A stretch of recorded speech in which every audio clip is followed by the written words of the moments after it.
Here's how one of the biggest banks in the world, HSBC, started laundering Mexican cartel money. Wait until you hear about the extremely simple trick to hide everything. Mexican cartels are essentially huge businesses. Huge illegal businesses that generate massive amounts of income. We're essentially talking about billions of dollars a year. And things aren't slowing down for these cartels. In fact, business is growing and it's booming. Record high production trends were noticed by the World Health Organization in 2018, meaning that profits in recent years have been even bigger. It totally makes sense because the population keeps growing, and if the percentage of people who are customers stay the same, that means the revenue grows. So, okay, we know that the business Mexican cartels are doing is illegal, and it's big. So how do they actually move all that money? If you think about it, their business isn't exactly an online business. Making the money is the relatively easy part of the cartel since they can control that themselves. Almost all of the money that they get is street money, assuming that they're controlling all the operation from top to bottom. But moving the cash and getting it into bank accounts is where things get tough. The cartels have to deal with a lot of money that aren't $100 bills. For example, $1 million alone in $5 bills would weigh well over 400 pounds. Moving the money physically into Mexico alone is a huge pain. While many small cartels take the risk of smuggling cash back to Mexico in bulk, more sophisticated cartels don't do that. The biggest cartels have billions of dollars they have to deal with. Here's how they cleaned the money. We're going to give you guys a crash course on money laundering. There are plenty of different ways to launder money, but they essentially boil down to two ways. The first method is laundering money through a bank. The cartel will first deposit their money at a bank. Then a process known as layering begins. The cartel will send the money through various wire transfers to a lot of different accounts. That means a lot of transfers to a lot of different names in a lot of different countries. The cartel will hire a veritable army of people to deposit small amounts of cash in banks all over the country in cities large and small. They'll vary the amount of their deposits and withdrawals in order to make the paper trail way harder to follow in case anyone decides to check on anything.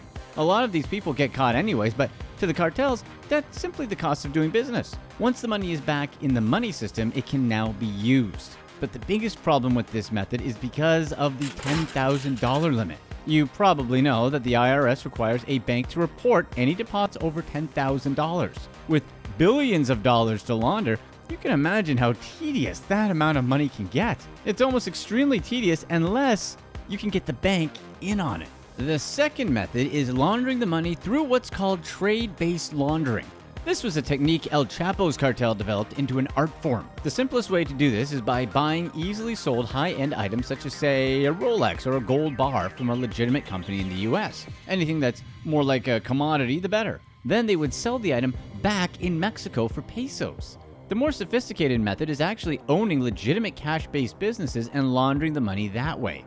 A real quick example would be a restaurant. A lot of restaurants involved in money laundering are actually legitimate businesses with a real staff, a real menu, and real profits. The dirty money will be mixed in with the clean money. The dirty money is essentially explained with fake profits. You can't launder money through a business using anything that's traceable, so cartels are looking for a business with a lot of cash turnover. Cash is not traceable, so any cash-intensive business are used to launder money. Laundromats, used car dealerships, and restaurants are some of the most popular businesses. For example, El Chapo's cartel laundered money through the Los Angeles fashion district. This cartel was exploiting the immigrant-heavy garment industry's relaxed attitude toward reporting large transactions. This allowed the cartel to buy clothes in large quantity and ship the clothes across the border where they were sold for pesos. So if it's so tough to launder money, then how did the cartels get so big and powerful? There's also another question you may be thinking about now. Why isn't Mexico putting a stop to all of that? One word: corruption. There's a lot of corruption in the Mexican government. Well, some of it is a choice. But at the same time, a lot of it isn't. A famous saying goes, people are forced to either accept the bribe or face the consequences. A lot of times, cartel members would show up at a place of business and ask them to do whatever it was they needed them to do. And of course, there would be a cash bribe placed on the table. But at the same time, cartel members would have already done their research. They would place pictures of that employee's family members on the table.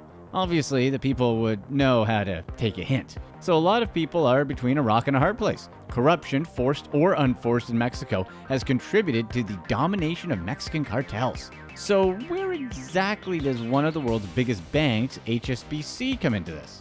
Bidal Bank was a bank used by the Sinaloa cartel, the one El Chapo ran. They're still the most powerful cartel in the world. Well, they needed a lot of money laundered, and doing it through a bank was one of their ways. And Bidal was the bank that El Chapo's cartel picked. A lot of money was coming and going from the Bidal Bank. And in case you guys didn't know it, there were a lot of corrupt officials working at the bank. HSBC was looking for a larger presence in Mexico, and that's why in 2002, HSBC acquired Bidal Bank, which was the fifth largest bank in Mexico at the time. You'd expect that an international bank that operates across several continents and the largest bank in Europe would look into Bidal. And yes, HSBC did. They noticed lots of money flooding into Bidal Bank, and that was something HSBC wanted a piece of. Banks that are as big as HSBC definitely don't shoot in the dark. They definitely do their due diligence. HSBC had their own rating system for determining how risky a banking culture was. Before they enter a market, they rate the banking system in that specific country, with the lowest level of risk being rated as standard and the highest as high. For Bidal, HSBC somehow rated them as standard, the lowest level of risk. This was in spite of plenty of evidence that there could be large amounts of unmonitored cash that was flooding the bank. HSBC was advised to introduce high levels of control for bank transactions, but they stood by their choice that the level of risk was low in Mexico, contrary to the evidence. They made a conscious decision to not look closely at the transactions that were going on at the bank. Essentially, HSBC bought a bank that was filled with cartel bank accounts, and we get it. When banks buy another bank, they want to maximize their profits. They were easily taking in hundreds of thousands of dollars a day from the cartel. To speed up the deposits, cartel members even designed specially shaped boxes that fit the size of teller windows at HSBC branches. HSBC grew to be known as the place to launder money in Mexico among cartels. Between 2007 and 2008, for example, HSBC Mexico shipped out roughly $7 billion to HSBC's US branches. That was more money than any other HSBC affiliates. Mexican and U.S. authorities were extremely concerned back then that cartels were able to circumvent the anti-money laundering controls at U.S. banks by transporting U.S. dollars to Mexico and then using HSBC Mexico to transfer it to the U.S. HSBC didn't care. They just wanted to make as much money as possible from their Mexican branches. And this went on for years. The cartels were happy and HSBC was happy. How did it ever all come crashing down? Enter Zenli Yigan, or who's better known as El Chino in the narco world. He's a Chinese-Mexican businessman who ran a company in Mexico called Unimed. This was a wholesale pharmaceutical company that did business in Mexico. From 2002 to 2004, Unimed was legally authorized by the Mexican government to import thousands of tons of different chemicals into Mexico. This included precursor chemicals that cartels would need to make their newest product. Let's just say that El Chino didn't make his fortune through his pharmaceutical company. He's a member of El Chapo's cartel, so the cartels would get the ingredients they needed from Unimed. However, on July 1, 2005, Unimed's license ran out, but Zenli Yigan continued to import chemicals without a license. That's when police decided to raid his house in Mexico City. So in March 2007, the Mexico government went into his house and made an insane discovery. They found over $200 million US in cash. The cash was all over the place. There were just stacks and stacks of cash everywhere. That's when the police found out that he had been doing a lot of banking with HSBC. This is in addition to the cash he had on hand in his mansion. HSBC Mexico began to actually look into his records and found out that he had been banking with them for a long time. He was moving so much money that HSBC London, the bank's headquarters, began getting suspicious. They had given an order to its Mexican branch years ago in 2004 that they had to close his account. That never happened. Because a bank can get into big trouble whenever they aid illegal activities through money laundering, it's in their best interest to get to know their customers. But HSBC never did that. It wasn't only El Chino that had these money laundering issues. There was a bunch of other people that were doing money laundering all over the US. Investigators noticed a lot of shady criminal transactions throughout different areas of the US. One particular thing they realized is that these transactions had triggered anti-money laundering alerts set in place at HSBC. One particular example is a doctor in West Virginia. Dr. Barton Adams was essentially committing fraud with Medicaid and Medicare. He was stealing millions of dollars from these programs by seeking duplicate payments and billing for services not performed. He underreported his income with false tax returns, and then he laundered the money. HSBC moved all of his money around for him to his shell companies and never asked any questions. These types of transactions were just the tip of the iceberg. HSBC was moving billions of dollars around for many criminal organizations and other corrupt businessmen. Like we said earlier, HSBC did have anti-money laundering systems in place. A bank usually has tight controls all around their operations.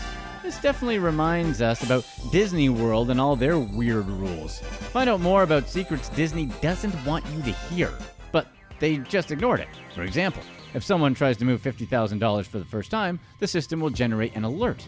Usually, someone at the bank will ask a few questions, but not at HSBC. The system at HBSB gave out plenty of these warnings, but it just seemed that no one cared enough to act on them. Billions of dollars were moved throughout HSBC, but ended up missing. And that means one thing: it's money used to fund illegal activities. The OCC, or the Office of the Comptroller of the Currency, is a federal agency that's responsible for monitoring the bank system for the US.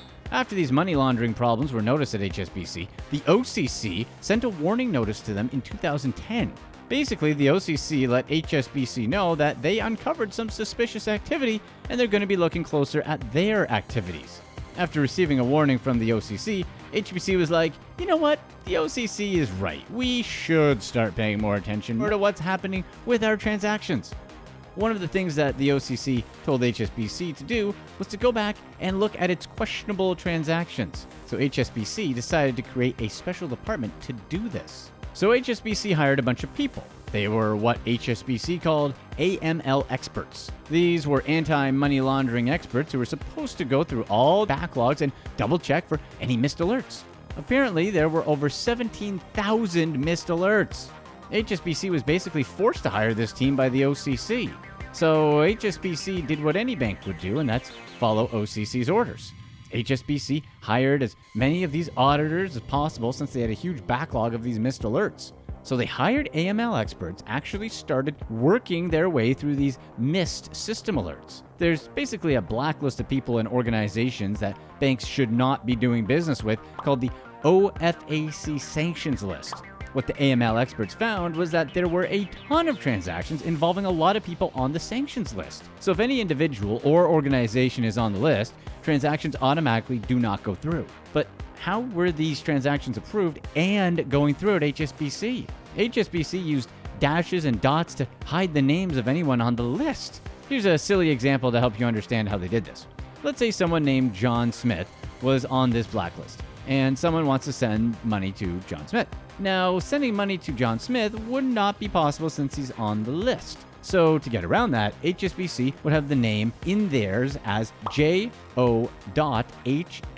Smith, or some variation. Someone at HSBC would manipulate the spelling of the name in order to get around the system. It seems like HSBC London headquarters knew all about the shady business going on. Or did they? Did they want their AML experts to actually check for anything? Because a few of the AML experts actually figured things out. After it became clear that something's up, the CIA got involved.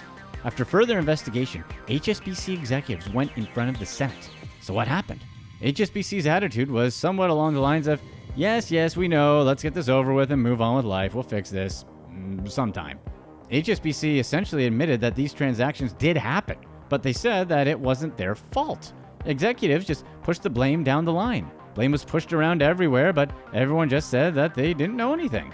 In July 2012, a U.S. Senate committee issued a report that stated that HSBC breached money laundering rules. Executives should have gone to jail, but instead, what happened?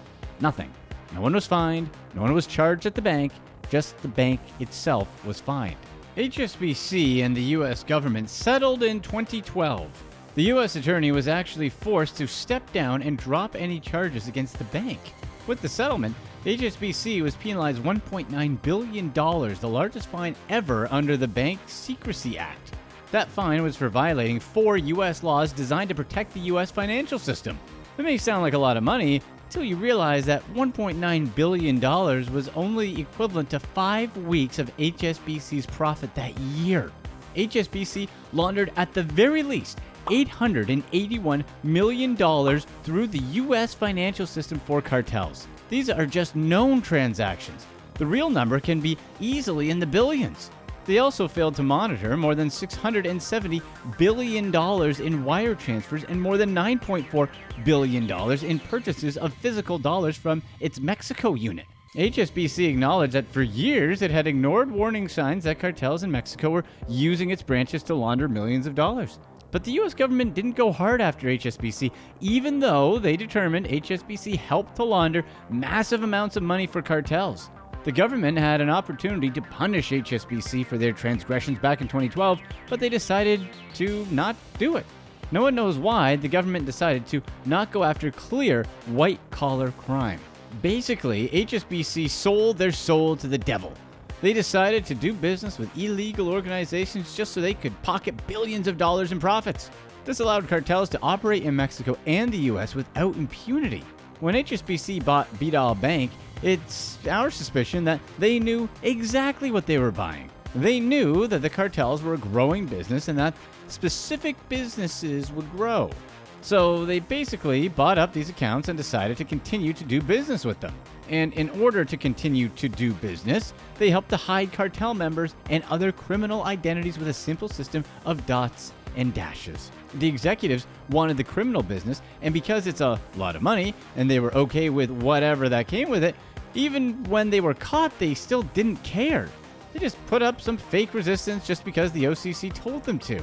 They basically tried to hire as many incompetent auditors in order to show the OCC that they at least tried. But the auditors actually uncovered their simple little method that allowed transactions to go through. It's hard to think that HSBC executives had no clue what was going on and that they were not in on this. During their public statement, their spokesperson added that a part of the bonuses for senior level executives would go towards paying the fine. What do you guys think? Did HSBC knowingly do this?